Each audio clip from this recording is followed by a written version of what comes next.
parler d'un thème extrêmement important pour tout croyant, qu'il soit juif, qu'il croit dans le Messie, Yeshua, ou qu'il ne croit pas en Yeshua. Ils ont au moins la Torah. Et nous allons parler, évidemment, des chrétiens, des disciples, je préférais dire des disciples de Yeshua, qu'on appelle chrétiens, en fait ça ne change pas, c'est simplement le mot qui a été traduit en finalité, et le témoignage que nous avons à apporter au monde. Et c'est très important parce que ce témoignage, vous allez constater que, en fait, il ne touche pas seulement l'Église, mais un témoignage qui est mauvais touche avant l'Église, touche le trône du Créateur. C'est pourquoi notre responsabilité en tant que disciples du Mashiach Yeshua, nous avons besoin d'être vraiment attentifs à nos comportements. Nous devons porter en nous, et quand je dis nous devons, je devrais plutôt dire nous portons en nous la parole et l'image de Yeshua. Et si ce que nous proposons au monde est l'inverse de ce que nous disons être, là se pose un véritable problème. C'est pourquoi, ce soir, je vais vous lire d'abord le texte en français, puis je vous expliquerai un peu comment cela se passe avec une version hébraïque du texte de l'Épître aux Romains. J'ai choisi la version et la traduction de l'Épître aux Romains faite par la Bible de Jérusalem. Donc, aujourd'hui, nous commençons la lecture. Je vous laisse le temps de prendre votre Bible si vous ne l'avez pas fait, au chapitre 2 de l'Épître aux Romains, à partir du verset 17. Nous sommes dans des temps où plus que jamais, et je ne sais pas si vous le sentez en vous, où nous avons besoin de nous accrocher au Seigneur, mais de toute notre force, avoir un véritable témoignage. Le monde est en train de donner un témoignage absolument horrible, ignoble, et nous les chrétiens, nous sommes dans ce monde et nous devons nous tenir à ce témoignage. Ok, nous prenons la lecture et je vous propose de le lire en même temps que moi et de suivre la lecture. Donc, Romains chapitre 2 et au verset 17. Toi, qui te donne le nom de juif, qui te repose, écoutez bien les mots, écoutez bien les mots, qui te repose sur la loi, qui te glorifie de Elohim. Écoutez bien, qui connaît sa volonté, qui apprécie la différence des choses étant instruit par la loi. Vous imaginez la densité du texte. C'est déjà en soi absolument extraordinaire. Toi qui te flattes d'être le conducteur des aveugles, la lumière de ceux qui sont dans les ténèbres, le docteur ou l'enseignant des insensés, le maître des ignorants, parce que tu as dans la loi la règle de la science et de la vérité. Toi donc qui enseignes les autres, tu ne t'enseignes même pas toi-même. Toi qui prêches de ne pas dérober, tu dérobes. Toi qui dis de ne pas commettre d'adultère, tu commets l'adultère. Toi qui as en abomination les idoles, tu commets des sacrilèges. Toi qui te fais une gloire de la loi, tu déshonores Dieu. Écoutez bien le texte. Tu déshonores Dieu par la transgression de la loi, car le nom de Dieu est blasphémé parmi les non-juifs à cause de vous, comme cela est écrit. Mes amis, voilà un texte absolument terrible. Vous constatez que Paul ne dit pas que tu déshonores l'Église, même si c'est vrai. Il ne dit pas tu déshonores la synagogue ou le temple, même si c'est vrai. Tu déshonores les chrétiens ou les juifs, même si c'est vrai. Il va beaucoup plus loin et il dit tu déshonores et tu fais blasphémer les non-croyants, les non-juifs, tu les fais blasphémer le nom de Dieu, le Créateur. Et là, nous touchons évidemment à un domaine extrêmement terrifiant, c'est que par la mauvaise conduite, l'Église, je parle aujourd'hui à l'Église, je parle à des Juifs qui m'écouteraient, qui vont à la synagogue, par vos mauvais comportements, dit Paul, vous déshonorez Dieu le Créateur.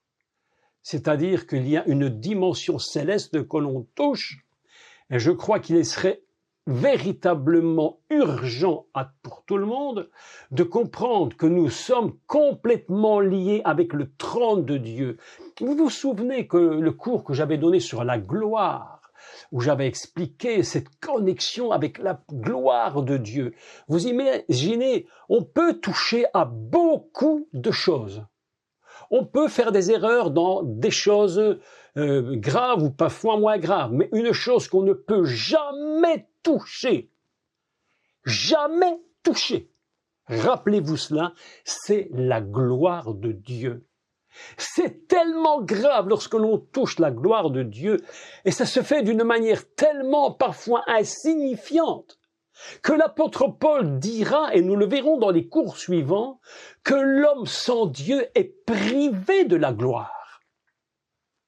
Il n'est pas dit qu'il est privé de l'Église. Il n'est pas dit qu'il est privé de la synagogue.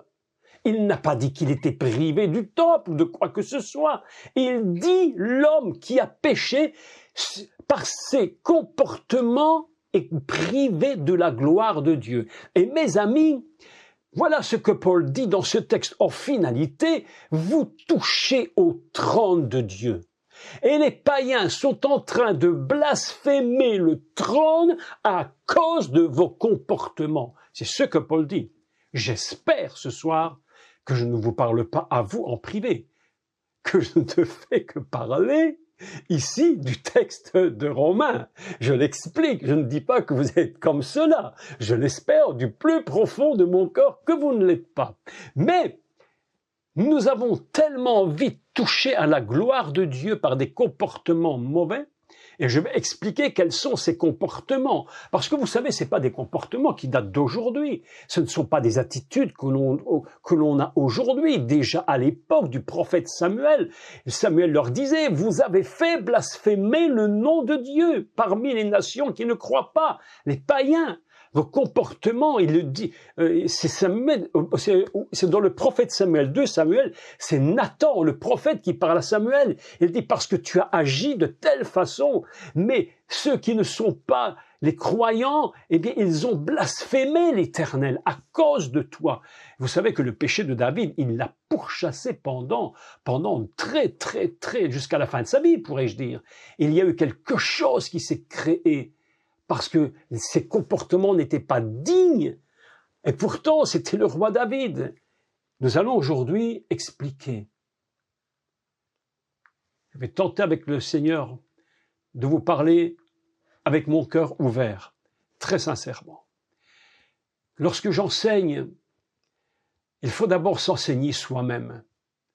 C'est pourquoi lorsque je lis un texte comme ça, je me dis, mais quel est mon comportement ?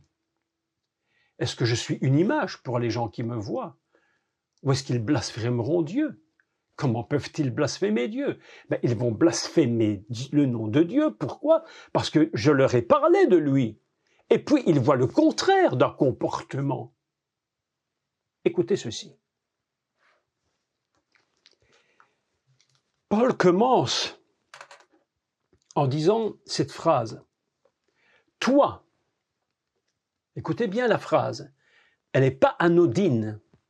Rappelez-vous toujours très bien, ce n'est pas anodin. Toi, qui te donnes, donc c'est toi-même qui le fais, tu vas dans une direction, toi qui te donnes le nom de juif. Écoutez ceci, je rappelle pour ceux qui ne le sauraient pas, que le mot juif, donc Juda, les juifs qui viennent de Juda, c'est un mot très important, Juda. Pourquoi? Parce que c'est la seule des 12 tribus d'Israël qui contient dans ce nom les 4 lettres du nom divin dans l'ordre. Yud, He, Vav, He. Et on va rajouter une lettre qui est la lettre Dalet, qui signifie la porte. Ainsi, le nom de Dieu dans lequel on met une porte, et Yeshua a dit, je suis la porte, je mets dans le nom de Yud, dans le monde Yud, He, Vav, He, le tétragramme, je rajoute la Dalet, et ça nous donne Yuda. Toi qui te donnes le nom de Yuda, qui te donne le nom de juif, tu es parce que tu viens de te donner en train de te connecter avec le divin. C'est une notion extrêmement importante. Lorsqu'on parle du juif, immédiatement on doit penser que nous sommes connectés avec le maître du monde, avec le créateur de l'univers. Nous sommes connectés à l'éternité. C'est pourquoi lorsque quelque chose ne va plus, c'est immédiatement l'éternité divine qui est touchée. Trop de gens s'imaginent seulement que lorsque quelque chose n'a pas été bien en eux, qu'ils ont touché la terre, qu'ils ont peut-être une mauvaise image d'eux-mêmes devant les gens. Mais avant d'une image d'eux-mêmes, il y a quelque chose dans la connexion céleste qui a été touché. Le trône de Dieu a été touché, ne fût-ce que parce que tu te donnes le nom de Juda, tu te donnes le nom de juif. Vous pouvez imaginer cela? Tellement c'est important. C'est pourquoi Paul commence en disant « Toi qui te donnes ».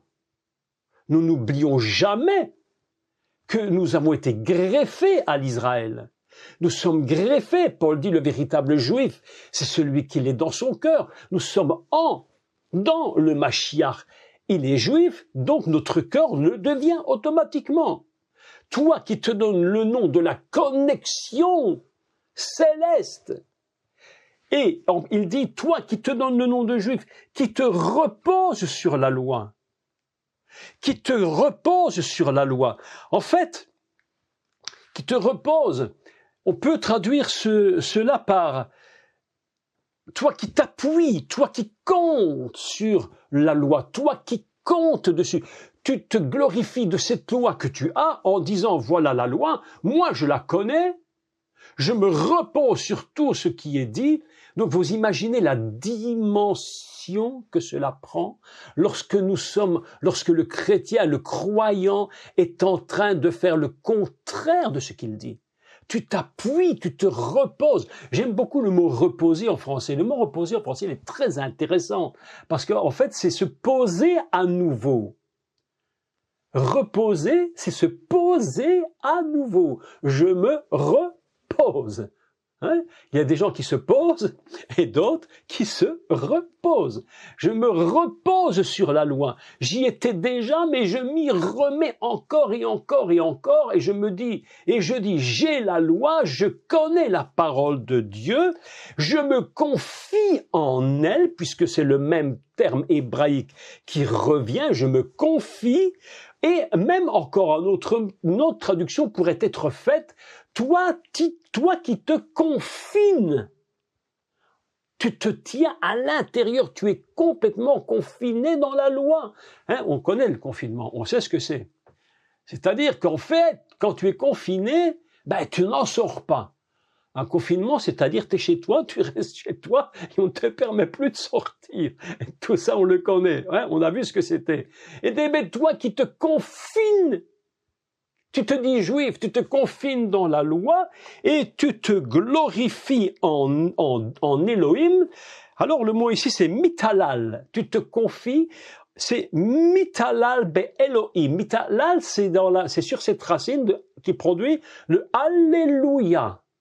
Alléluia. C'est ainsi que la traduction de Jérusalem le traduit. Toi qui es capable de crier Alléluia, à Elohim, à Dieu, tu t'imagines ce que tu es en train de faire. Et il dit, toi qui es tellement, tu apprécies tellement les choses, tu te dis tellement connaisseur de la loi de Dieu, de la parole de Dieu, et il dit, tu apprécies la différence des choses.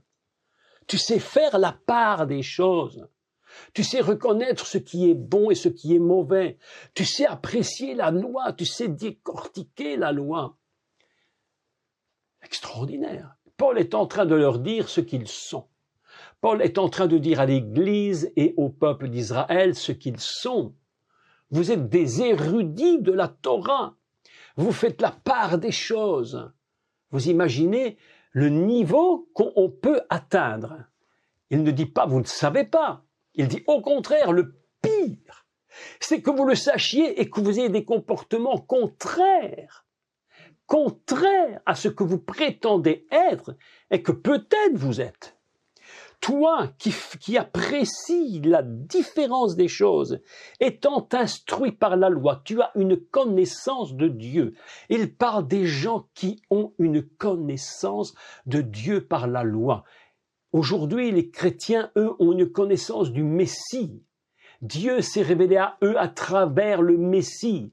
Vous imaginez lorsque le témoignage est contraire à ce que nous proposons aux gens. Tu leur dis une chose et ils font exactement le contraire. Écoutez, la suite est vraiment importante.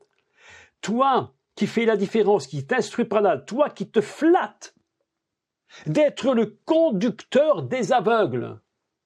Nous allons lire quelque chose après très intéressant dans les évangiles. La lumière de ceux qui sont dans les ténèbres, le docteur des insensés, le maître des ignorants. Il dit, toi qui connais, je reviens un peu en arrière, toi qui connais, attendez, je recherche le texte, qui connaît sa volonté, attendez, je suis la lecture. Je reprends verset 19. Toi qui te flattes d'être le conducteur des aveugles. Autrement dit, tu dis, je vois, et je vois tellement que je suis obligé de conduire le peuple qui est à côté de moi dans la lumière. De ceux qui sont dans les ténèbres, le docteur des insensés. Là, ici, on est en train de rentrer dans une dimension un peu différente. Le docteur des insensés, c'est-à-dire de ceux qui ne connaîtraient pas. Et ils ont la prétention de dire que nous allons les enseigner parce que ce sont des ignorants, des insensés, ils ne connaissent pas le chemin. Le maître des ignorants parce que tu as dans la loi la règle de la science et de la vérité. Toi donc qui enseignes les autres, tu ne t'enseignes pas toi-même. Mes amis, il dit, toi qui connais sa volonté, tu connais ce qu'il te demande de faire, toi qui connais sa volonté. Écoutez, le mot volonté est très intéressant parce que le mot volonté se dit ratson. Ratson est écrit dans la version hébraïque. Dans ce texte, il dit « et ratsono ». Et ratsono. Sa volonté, tu connais sa volonté. Le mot ratson, sa valeur numérique. Ratsono, ratson, sa valeur numérique est de 346. Resh Tzadi Vav Nun, 346. Il y a un mot ou deux mots qui ont un même poids. Écoutez bien, les mots sont très intéressants. C'est vraiment puissant. Le deuxième mot qui vaut 346, c'est Shemo, son nom. Sa volonté et son nom sont exactement identiques. Tu te prétends connaître sa volonté. Et donc, tu connais son nom. En réalité, qu'est-ce qui se produit lorsque tu dis « je connais la volonté de Dieu et je connais son nom », eh bien, tu tombes sur un deuxième mot qui a la même valeur de 346, et ce mot, c'est « makor ». 346. Qu'est-ce que le makor en hébreu? Qu'est-ce que le makor? Eh bien, on peut le lire d'une autre façon. Dans l'évangile de Jean, Yeshua parle et il parle de Mimkor Al. Le Mimkor Al, c'est 300. Le Makor, c'est 346. Et qu'est-ce que Mimkor Al? C'est ce que Yeshua dit, la source d'en haut. Tu te prétends connaître sa volonté. Autrement dit, tu es en train de dire, moi, je connais sa volonté, c'est-à-dire son nom. J'ai pas dit son prénom, j'ai dit son nom, c'est-à-dire toute l'essence divine. Tu connais son nom et tu te prétends être connecté à l'origine des choses. Makor, c'est l'origine. C'est très important. Vous imaginez donc le texte. Toi donc qui enseignes les autres, tu ne t'enseignes pas toi-même, tu prêches, tu ne pas dérober, tu dérobes.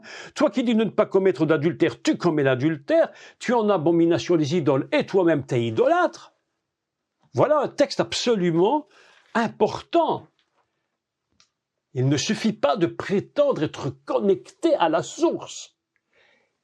Cette idée de Paul est très intéressante parce que nous allons lire maintenant un texte dans 2 Samuel 12-14. 2 Samuel 12 et 14.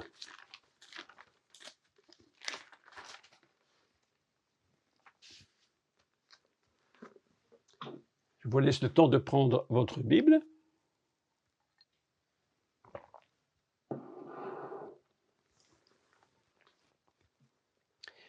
Vous vous rappelez du roi David, lorsqu'il a péché, et évidemment, la culpabilité était si grande que David était en train de s'effondrer littéralement. Vous savez, David avait une qualité. Les rabbins nous disent une chose sur David. Je ne sais pas comment il faut l'apprendre véritablement, mais l'idée n'est pas fausse en soi, bien que dramatique. Ils disent que heureusement, entre guillemets, que David a commis une erreur ou l'autre, parce qu'autrement il aurait été le Messie. Bon, entre guillemets. Mais la réalité, c'est quoi? Écoutez ceci.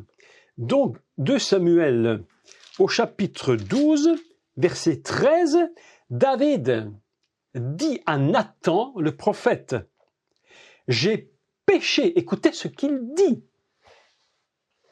Ça doit nous ouvrir les yeux sur ce que je vous ai déclaré au début. David dit à Nathan, le prophète, « J'ai péché contre l'Éternel ». En agissant comme je l'ai fait, lui, le roi d'Israël, qui avait une image, qui devait donner cette image du divin, il dit « J'ai péché ». Non pas seulement contre moi, non pas seulement contre Israël, non pas seulement, mais contre l'Éternel. David a cette qualité, et évidemment c'est une grande qualité qu'il faut tous que nous ayons, c'est que lorsqu'une faute a été mise, nous devons tout de suite comprendre que la faute n'est pas commise contre la personne elle-même, mais avant tout contre Dieu lui-même. Lorsque nous avons compris cette grande réalité divine, que nous péchons contre l'Éternel. Écoutez la suite. Et Nathan dit, David dit, j'ai péché contre l'Éternel. Et Nathan dit à David, l'Éternel pardonne ton péché, tu ne mourras point, parce que tu as fait blasphémer les ennemis de l'Éternel. Mes amis, écoutez cette phrase, elle est absolument fantastique, en même temps dramatique et en même temps très salvatrice, parce que David a une qualité Il faut le reconnaître et nous devons posséder cette qualité, c'est de reconnaître quand nous avons touché l'Éternel, qu'en finalité, nous avons permis à ceux qui ne croient pas, aux ennemis de l'Éternel, ceux qui ne veulent pas de Dieu ou de Yeshua, nous, à cause de l'acte que nous commettons, eux-mêmes sont en train de blasphémer Dieu, mes amis. Encore qu'ils nous critiqueraient, nous. On pourrait le comprendre et ce serait encore logique. Mais qu'ils aillent blasphémer contre l'Éternel, alors là, mes amis, c'est une chose absolument terrible. Est-ce que je me fais bien comprendre? C'est si important. Ce que je vous dis est si important. Je pense qu'aujourd'hui, nous devons tous, nous les enseignants, mettre l'accent sur le principe fondamental qu'on appelle la droiture et la sainteté. J'ai rencontré ce week-end deux serviteurs de Dieu, deux jeunes serviteurs de Dieu dont le succès est quand même assez grandissant, dont un des deux sur l'Afrique. Et lorsque nous parlions ensemble, je lui ai dit une chose très importante.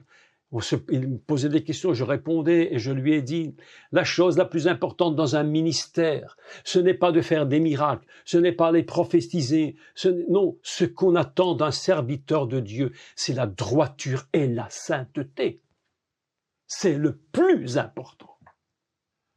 Comment nous tenons-nous devant le peuple, devant le monde, et comment nous tenons-nous devant Dieu? Vous imaginez cette phrase. David dit à Nathan, « J'ai péché contre l'Éternel. » Et Nathan répondit à David, « L'Éternel pardonne ton péché, mais parce que tu as fait blasphémer les ennemis de l'Éternel. » En commettant cette action, le fils qui t'aîné mourra. Mes amis, je vous demande de bien écouter cela. C'est tellement, tellement important, tellement important. J'aimerais qu'on lise encore un verset dans l'évangile de Jean et au chapitre 9. Les comportements que l'on a sont tellement importants, tellement importants. L'histoire le récit de Jean, chapitre 9, c'est cette histoire de l'aveugle de naissance. Et Yeshua va le guérir. Je ne rentre pas dans tout le texte. Je voudrais seulement rentrer dans le comportement des religieux. Les religieux qui sont les pharisiens, les docteurs de la loi, les scribes, tous ces gens qui se voyaient être au top niveau, au super top niveau. Ils disaient, nous sommes les intelligences suprêmes, nous sommes dans la Torah, nous sommes confinés dans la Torah, nous n'en sortons même pas, nous avons l'intelligence pour enseigner les gens qui ne connaissent rien, les insensés. Et voilà ce qu'ils disent. Mais voilà qu'un homme aveugle rencontre le Mashiach.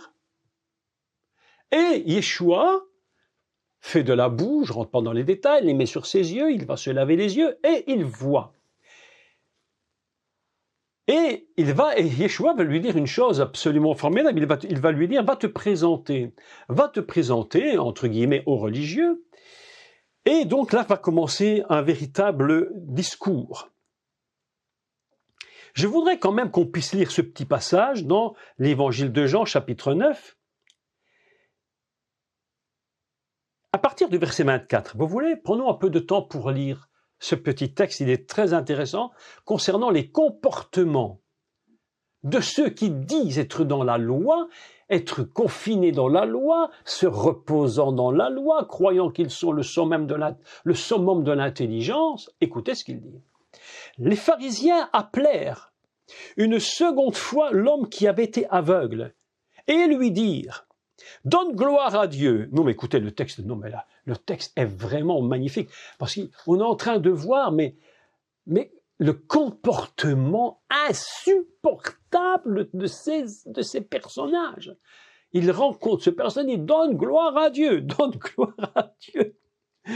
3 secondes plus tard, ils vont lui dire, t'es un idiot, un insensé, stupide. Mais pour donner gloire à Dieu, en fait, dans ce qu'ils disent, il dit, en fait, vous savez ce qu'ils disent? Allez, franchement, en réalité, ils disent, donne gloire à nous.